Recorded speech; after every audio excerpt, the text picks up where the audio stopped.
Hello, everyone. This is the second episode of the Science Toolbox, and today we're going to talk about how to develop a science communication speech. So, prior recommendations. If you're a researcher, a graduate student, a professor, and you need to do community outreach or reach out to somebody outside your discipline. So, for example, if I research about communication and I want to reach out to a funding agency or an NGO where I want to work with, I have to understand, as we saw in our self-reflexivity section in the first episode, that I need to develop a speech for somebody that's not specifically trained in my discipline. So there are several tools out there create other researchers in science communication. And I want to give a big shout out to Compass, which has created a methodology called the message box, which is a very useful tool that you can definitely review. And I'm going to put here in the comments the resources, and they do wonderful workshops that you can learn more about and build a community around.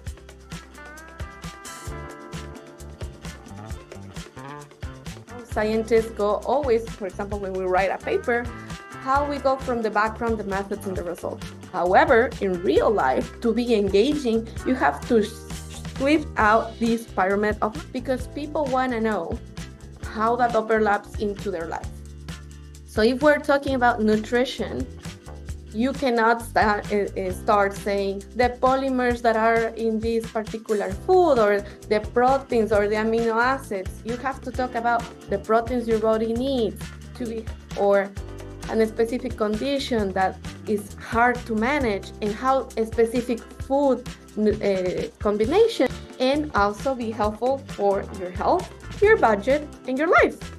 Then the so what are the implications in the broader terms, and going further into the bigger background. So the so what also talks about your research in broader. So when we take a look into the message box or these specific traits, we have to think about 5 specific areas, right?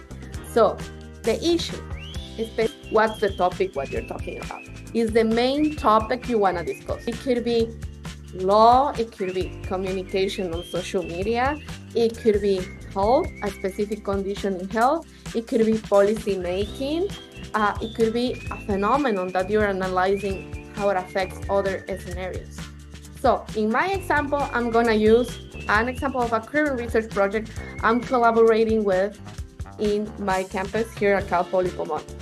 So our example would be meat analogs. What's a meat analog? That's an analog of meat. I can say like plant-based foods or plant-based proteins. Oh, okay, that's like vegan or something like that. People can relate a little bit more to that. So whenever you start writing these messages, think about how you will shift this concept into something more approachable, more understandable, and how that can be overlapped with people that knows. So probably people know any specific products that are on the market. Patties, you can do burgers about lentils, or you can do meatballs with quinoa or something like that. So you have to tailor down with specific words or keywords that people will be more engaged or more familiar with in the real life. Then it comes the problem. So whenever we talk about the problem, these are the dimensions and the specific criteria. So our study, for example, with my colleagues, working into how meat analogs are an option to replace plant-based proteins, but in cultural cuisines. For example, in real life messages, that would be how plant-based proteins can replace meat, chicken, fish, and how those are healthy for you. And the so what, it goes why the topic is relevant for the audience and why they should be interested and engaged. So this is the key part when you make them argue, and also you put the data of your study and say, according to our study or specific statistics, proof, and you can also cite the work of somebody else. So please be open to do it. Don't only think about yourself, because science is built upon the shoulders of many people. So think about meat analogs and the health benefits. So according to a study, and you can cite that out that paper and put it like up there, like in a caption text, or if you're doing something more graphical, or a presentation as well, because this is adaptable, you can say things such as health benefits are in these chronic conditions, or people have experienced these benefits when they don't eat specific animal proteins, or cultural cuisines. So how you adapt specific those proteins into Mexican food, Ecuadorian food, American food, Indian food, like foods around the world, right? Then you go into the solution.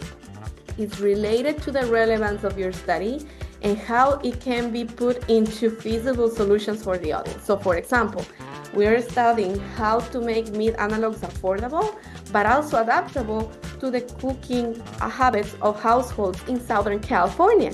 So think about recipes and the healthy nutrition that can people do. So what we're doing actually in this project is thinking about how to adapt meat analogs into different cuisines from Latino culture, Asian Americans, African Americans, and white Americans. And then we go into the benefits. The benefits of eating healthy meat analogs or plant-based foods are environmental sustainability, because climate change is an issue whenever all these factories and industry are focused on animal proteins, but also is very beneficial for your health and the sustainability and the economics of your household. We have the elevator speech. So the elevator speech for STEM pros and scientists have 4 specific adaptations I have made for you available today based on some of my studies. So first step is to develop a hook question. And please use the information of the message box that you reflected. Once you do the reflection of your project, think about getting that notes and how you will write that specific text for this. So in the world of communication, this is word named copywriting. Copywriting is efficient for making videos like this, or making a specific prompt post for social media, or an advertising, or a flyer. So feel free to take a break, use your message box, and then go into your elevator pitch. So if you're a science movie, what's an elevator pitch, or what's an elevator speech? There are many names for it, right? It comes from business and marketing and the world of entrepreneurs. So entrepreneurs, for example, it was famous that you have to make a short speech that's super engaging, top 3 minutes, not more of that, to engage possible founders about your project and people that could partner up with you or help your ideas to grow. So we scientists also need funding. We need community engagement. We need other scientists to make our project work, because individually we don't know everything. We need to work in a community or create a community around our projects. So step 1 is create a hook question and introduce yourself. It could be something like, have you ever wondered how plant-based foods are important for your health? Hey, I'm Denise Vasquez Guevara. I'm a professor in communication here at Cal Poly Pomona, and let me tell you about what we have found about community and how they can engage and meet plant-based meat analogs. The second step would be why your project is interesting and offers something new. We will think about why our project is engaging.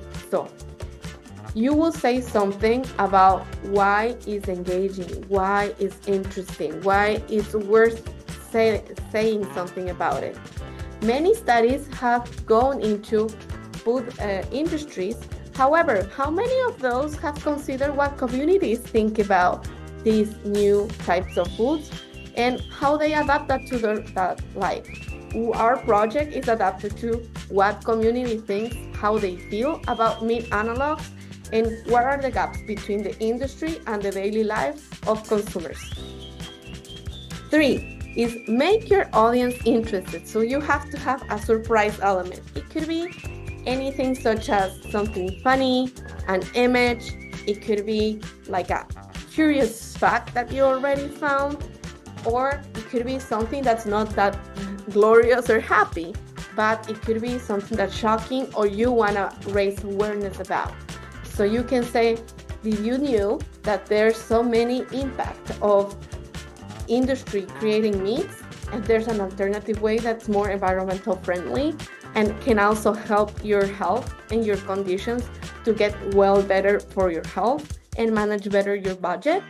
All those could be claims that I can use in my project. You will have to think about what can make your audience interested. Maybe it's their budget, maybe it's the way they move in the city, maybe it's advocating for something they actually need.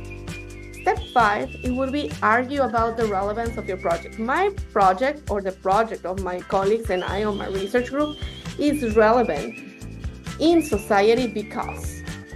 Why is so important?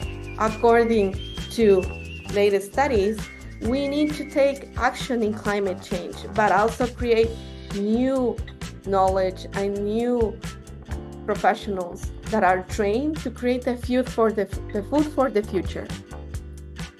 So whenever you argue about the relevance of the topic, you have to also think about your role. My role in this particular project has been reaching out to the community and teaching students how to do a respectful approach to different cultural groups and give them empowerment to tell back the industry what they need so industries can produce and give better results back to the community that really adapts to their needs.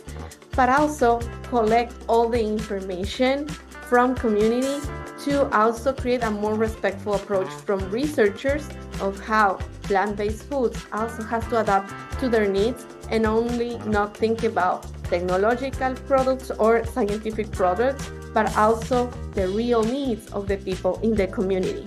And then close always your elevator speech or pitch with a call to action. So learn more about our project or engage with our project in this particular website, or learn more about how plant-based foods can be part of your life. Come into our research project and participate with us. So that would be, for example, my elevator pitch. Always introduce yourself, that's a key point. Introduce the people that's working in a community and also what they are important in the areas.